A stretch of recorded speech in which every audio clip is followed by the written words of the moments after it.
இறையேசுவில் பிரியமான சகோதர சகோதரிகளே, நமது ஆண்டவர் இயேசு கிறிஸ்துவுடைய திருப்பெயரால் உங்களுக்கும் உங்கள் குடும்பத்தில் இருக்கிற அனைவருக்கும் அன்பும் சமாதானமும் மகிழ்ச்சியும் உண்டாவதாக. அன்புமிக்கவர்களே, மார்ச் மாதம் 9ஆம் தேதி தாயாம் திரு அவை தவக்காலத்தினுடைய முதல் ஞாயிற்றுக்கிழமையை சிறப்பித்துக் கொண்டிருக்கிறது. அன்புமிக்கவர்களே, திருத்தந்தை பிரான்சிஸ் சீரான உடல் நலத்தோடு இருக்கிறார் என்று மருத்துவர்கள் கூறி வருகிறார்கள். ஆகவே இறைவனுக்கு நன்றி சொல்லுவோம். தொடர்ந்து நம்முடைய திருத்தந்தைக்காக ஜெபிக்க உறுதியேற்போம். அவருடைய குரல் செய்தி ஒன்று சமீபத்தில் வெளியாகி இருக்கிறது. மக்களுக்கு நன்றி சொல்லி தான் உடல் நலத்தோடு இருப்பதாகவும் தொடர்ந்து தனக்காக ஜெபிக்கும்படியாகவும் அவர் ஒரு குரல் செய்தியை மக்களுக்கு கொடுத்திருக்கிறார். ஆகவே இறைவனுக்கு நன்றி சொல்லி அவருக்காக தொடர்ந்து ஜெபிக்க உங்களை அன்போடு அழைக்கின்றேன். அன்புமிக்கவர்களே, தவக்காலத்தினுடைய இந்த 40 நாட்கள் மற்றும் 7 ஞாயிற்றுக்கிழமைகள் இவை அனைத்துமே நம்முடைய மீட்பிற்கான ஒரு பயணமாக, நம்முடைய மீட்பிற்கான ஒரு தயாரிப்பாக, இயேசுவினுடைய உயிர்ப்பை கொண்டாடுவதற்கு ஒரு தயாரிப்பாகத்தான் தாயாம் திரு அவை இந்த காலத்தை லெங்டன் சீசன், மெதுவாக வருகிற வசந்த காலம் என்று பொருள். அன்புமிக்கவர்களே, இன்றைக்கு நமக்கு கொடுக்கப்பட்டிருக்கிற வாசகம் இஸ்ரேல் மக்களுடைய நம்பிக்கை அறிக்கையை பற்றி தான். எவ்வாறு அவர்கள் எளியவர்களாக இருந்தாலும் வலுவற்றவர்களாக இருந்தாலும் ஒரு தூசை போல இருந்தாலும் இறைவன் வலிமை மிகு இறைவனாய் அவர்களோடு எப்படி துணை இருந்தார், அவர்களை எப்படி காத்தார், எப்படி அவர்களோடு உடனிருந்தார், எப்படி அவர்களோடு பயணித்தார், இதை உணர்ந்து இஸ்ரேல் மக்கள் தங்களுடைய விளைச்சலை காணிக்கையாகவும் தங்களையே இறைவனுக்கு காணிக்கையாகவும் கொடுத்த ஒரு அழகான செய்தியைத்தான் முதல் வாசகத்தில் இன்றைக்கு நம்ம வாசிக்கிறோம். இரண்டாவது வாசகம் திருத்தூதர் பவுல் உரோமையருக்கு எழுதிய நூலிலிருந்து கொடுக்கப்பட்டிருக்கிறது. அந்த ஒரு வாசகத்திலிருந்து இறை வார்த்தை எப்படி பல்வகையில நம்மை இந்த மனித வாழ்க்கையில வழிநடத்துகிறது என்கிற ஒரு செய்தியைத்தான் சொல்லுகிறது.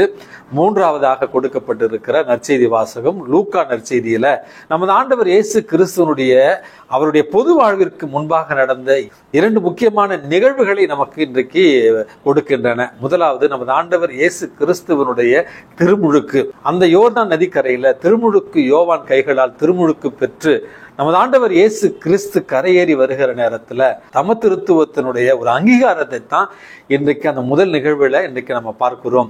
அன்பு மிக்கவர்களே, அதற்கு பிறகு நமது ஆண்டவர் இயேசு கிறிஸ்து தூய ஆவியினால் வழிநடத்தப்பட்டு சோதனைக்காக அழைத்து செல்லப்பட்டார் என்கிற இரண்டாவது நிகழ்வையும் இன்றைக்கு நற்செய்தி வாசகத்துல நம்ம வாசிக்கிறோம். அன்புமிக்கவர்களே, சோதனை என்கிற ஒரு வார்த்தை வந்த உடனேயே ஒரு சில பேர் என்கிட்ட கேட்கலாம், என்ன ஃபாதர் லென்டன் சீசன் சொன்னீங்க, மெதுவாக வருகிற ஒரு வசந்த காலம் என்று போன வாரம் சொன்னீங்க, திடீரென்று இது சோதனை காலம் என்று சொல்லுகிறீர்களே, இதுல எது உண்மை? லெங்டன் சீசன் வசந்த காலமா அல்லது சோதனை காலமா அப்படின்னு நீங்க கேட்கலாம். அன்புமிக்கவர்களே, வசந்தமான ஒரு சோதனை காலம் தான் இந்த லெங்டன் சீசன் என்று சொல்லப்படுகிற தவக்காலம். அதிலும் சோதனை என்கிற ஒரு வார்த்தையை கேட்டாலே மனசுக்குள்ள கொஞ்சம் அச்சம் ஏற்படும். ஐயோ சாமி, வேண்டாம் வேண்டாம், எங்களுக்கு இறைவன் கொடுத்த சோதனையே போதும் அப்படி என்று. சோதனைகள் என்றாலே மனதில் ஒருவித அச்சம் அல்லது ஒரு எதிர்மறையான எண்ணங்கள் தான் நம்ம வழக்கமாக கொண்டிருக்கிறோம்.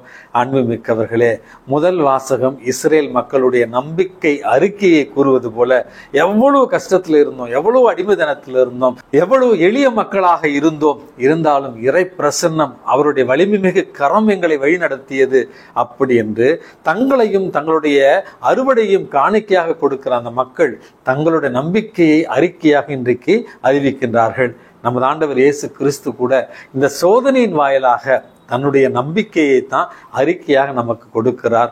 அதாவது தன்னுடைய இந்த பொது வாழ்வு பணியில, இறை அரசு பணியில, நம்மை மீட்கின்ற அந்த மீட்பு பணியில அவரோடு யார் இருக்கிறார்கள் என்பதை அவருடைய திருமுழுக்கின் முடிவில் நம்ம பார்க்கிறோம்.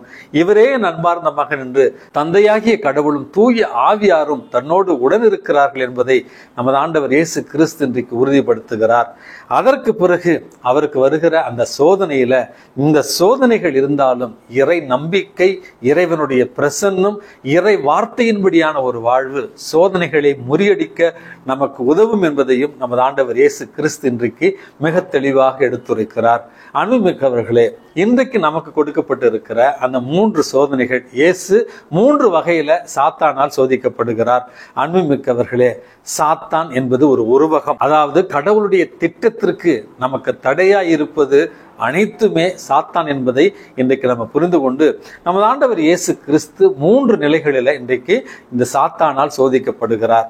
முதல் நிலை என்பது சாத்தான் அவரிடத்துல அவர் பசியாய் இருப்பதை கண்டு, வலிமை குறைந்தவராக இருப்பதை கண்டு இந்த கல்லை அப்பமாக மாற்றிக்கொள்ளும் அப்படி என்று சாத்தான் இயேசுவிடத்துல முதல் சோதனை வைக்கிறான். நாம இருந்திருந்தால் பசியாகத்தான் இருக்கிறோம், நம்மிடம் இருக்கிற இந்த ஆற்றலை பயன்படுத்தி இந்த கல்லை அப்பமாக உண்ணுவதில் என்ன தவறு என்று நாம் சிந்தித்திருப்போம். அன்புமிக்கவர்களே, இந்த இடத்துல நமது ஆண்டவர் இயேசு கிறிஸ்துவிடத்தில் இருக்கிற அந்த ஆற்றலை அவர் பயன்படுத்தி கல்லை உணவாக மாற்றி இருந்தால் அவர் இந்த ஆற்றலை சுயநலத்திற்காகவும் தனக்காகவும் பயன்படுத்தியதாக சாத்தான் எடுத்துக்கொள்வான். அந்த இடத்துல தான் எனக்கு கொடுக்கப்பட்டிருக்கிற ஆற்றல் என் மக்களுக்கான ஆற்றல், என்னுடைய சுயநலத்திற்கான ஆற்றல் இல்லை என்பதை இணைச்சட்டம் 8வது அதிகாரத்திலிருந்து நமது ஆண்டவர் இயேசு கிறிஸ்து சாத்தானுக்கு பதிலளிக்கிறார்.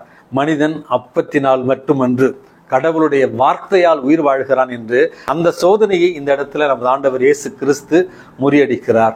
2வது ஒரு சோதனையாக சாத்தான் இயேசுவிடத்துல இந்த உலகத்தினுடைய அதிகாரம், இந்த உலகத்தினுடைய செல்வம், இந்த உலகத்தினுடைய வளம் இவற்றையெல்லாம் காட்டி அவருடைய ஆசையை தூண்டுகிறான். இவை அனைத்தும் எனக்கு கொடுக்கப்பட்டிருக்கிறது என்று இந்த இடத்துல சாத்தான் பொய் சொல்லுகிறான். அன்புமிக்கவர்களே, இந்த இடத்திலும் நமது ஆண்டவர் இயேசு கிறிஸ்து மறுபடியும் இணைச்சட்டம் 6வது அதிகாரத்திலிருந்து சாத்தானுக்கு ஒரு பதிலை தருகிறார். உன் கடவுளாகிய ஆண்டவரை வணங்கி அவருக்கு மட்டுமே நீ பணிவிடை செய் அப்படின்னு சொல்லி இந்த இடத்துல உலகமா, செல்வமா, அதிகாரமா அல்லது கடவுளா என்கிற கேள்விக்கு நமது ஆண்டவர் இயேசு கிறிஸ்து இந்த உலகமும் இந்த செல்வமும் இந்த வளங்களும் எனக்கு தேவையில்லை, இறைவன் மட்டுமே போதும் என்கிற அழகான பாடத்தை நமக்கு சொல்லுகிறார். அன்புமிக்கவர்களே, இந்த விளம்பர உலகத்துல சாத்தான் நம்மை இப்படியாக மயக்குவான். இந்த உலகம், இந்த வளம், இந்த அழகு, இந்த புதுமை இவை அனைத்தையும் தருகிறேன், கடவுளை விட்டு விடுகிறாயா என்று. நமது ஆண்டவர் இயேசு கிறிஸ்து கடவுளை தேர்ந்தெடுத்து உலகத்தை வெறுக்கிறார். இதுதான் நமக்கு கொடுக்கப்படுகிற 2வது செய்தி. அன்புமிக்கவர்களே, 3வது சோதனையில நமது ஆண்டவர் இயேசு கிறிஸ்து ஒவ்வொரு முறையும் இறை வார்த்தையை பயன்படுத்தி தனக்கு பதில் அளிக்கிறார் என்பதை தெரிந்து கொண்ட சாத்தான் இந்த இடத்துல அவனே ஒரு இறை வார்த்தையை கூறுகிறான். திருப்பாடல் 91 எருசலேம் ஆலயத்திற்கு மேலே அழைத்து சென்று கடவுளுடைய நகராகிய இந்த இடத்திலிருந்து நீர் கீழே குதித்து விடும், கடவுள் தன்னுடைய திரு தூதர்களுக்கு கட்டளையிடுவார், உம்மை தாங்கிக் கொள்வதற்காக, உம்மை பிடித்துக் கொள்வதற்காக, உம்முடைய கால்கள் இந்த தரையில் படாதவாறு என்று சாத்தான் இந்த இடத்துல திருப்பாடலை மேற்கோள் காட்டுகிறான். அன்புமிக்கவர்களே, இந்த இடத்துல தான் மறுபடியும் நமது ஆண்டவர் இயேசு கிறிஸ்து இணைச்சட்ட நூலிலிருந்து உன் கடவுளாகிய ஆண்டவரை சோதியாதே என்று சாத்தானுக்கு மறுபடியும் இறை வார்த்தையின் மூலமாக சாத்தான் கொடுத்த சோதனையை வென்று காண்பிக்கிறார். அன்புமிக்கவர்களே, நம்முடைய கத்தோலிக்க கிறிஸ்தவ வாழ்க்கையில கூட சாத்தான் பல நிலைகளில இறை வார்த்தை மூலமாக கூட நம்மை மயக்குவதற்கும் நம்மை ஏமாற்றுவதற்கும் வழி கொடுப்பான். சில நேரங்களில சாத்தான் கூட இறை வார்த்தையை பயன்படுத்தி நம்மை மாற்றுவதற்கு முயற்சி செய்வான். அந்த நேரத்துல இறை வார்த்தையை கொண்டே சாத்தானை நாம் முறியடிக்க வேண்டும். ஏனென்றால் இப்படியும் கொடுக்கப்பட்டிருக்கிறது என்கிற ஒரு வார்த்தையை நமது ஆண்டவர் இயேசு கிறிஸ்து 3வது சோதனையில் சொல்லுகிறார். அப்படி என்றால் சாத்தான் குறிப்பிடுகிற இறை வார்த்தை இங்கே இருக்கிறது, அதே நேரத்துல இறை வார்த்தைகளை இப்படி கூட கொடுக்கப்பட்டிருக்கிறது என்று சாத்தானுக்கு பதில் சொல்வதன் மூலமாக நமது ஆண்டவர் இயேசு கிறிஸ்து இந்த இடத்துல ஒரு அழகான செய்தியை தருகிறார். இறை வாக்கு உனக்கு கொடுக்கப்பட்டிருக்கிறதே, இறைவனே சொல்லியிருக்கிறாரே, அவர் உன்னை காப்பாற்றிக் கொள்வார், தன்னுடைய தூதர்களை அனுப்பி உண்மை காப்பாற்றிக் கொள்வார் என்று நீ நம்பவில்லையா என்று சாத்தான் கேட்கக்கூடும்.